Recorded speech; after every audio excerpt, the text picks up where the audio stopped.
কিছু তোর দুদিন মন খারাপ করে বলিস কি আর কো মামা, দুঃখের কথা কাউরে বলবি না তো? না ক সমস্যা নাই ক তোর ভাবির সাথে তো কালকে রাতে ঝগড়া হয়েছে আমার, উথাম থাম কালাইছে আমারে।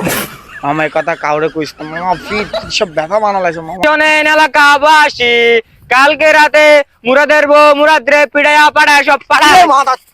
কি রে মাই গেলাস করছিস কি লাগা? মান সম্মান সব খাইবি নি তুই আমার? উমাগো মাগো মাগো মাগো গ্রামবাসী শুনলে কি করে সিসি করবো আমারে? বন্ধু মাফ করে দে আমারে, আমি বুঝতে সারি নাই ভাই। ক্ষণিকের ছিল আমার মান সম্মান সব ডুবি তুই। কার কাছে আমি গোপন কথা কইলাম? বন্ধু না শত্রু তুই? তোর মন যায় ভাই ভাই মারিস না ভাই, ভাই ভাই আজ জীবনে কাউরে কমু না ভাই, মারিস। কাকা হ্যাঁ এখন কথা শুনছেন নি? কি? ওই যে মুরাদ আছে না, হ্যাঁ মুরাদ। মুরাদের তো মুরাদের ব্যাগ করে হ্যাঁ কস কি? কাকা আসসালামু আলাইকুম। ওয়ালাইকুম সালাম।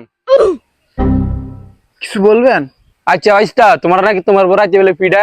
ছি ছি ছি ছি ছি ছি। হ্যাঁ কই দিন কাকা এটা? আইস্তা ওই ভাই সাব্বিরে কইছে। সাব্বিরের নানি রে।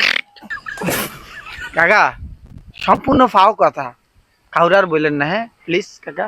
কি অবস্থা ছোট ভাই, কেমন আছো? ভালো যান ভাই। আরে ছোট ভাই কি করলাম আমি? আপনি তো বেটা মানে আমার কলঙ্ক, ছেলেদের হাতে মার খান। বা উঠায় আল্লাহ উঠায়। কে কে ছোট ভাই কে কইছে তোমারে? কে? সব দরের মূল হলো সাব্বির। সাব্বির আজকে আমি সার মানা উঠি তখন আমার নাম মুরাদ না।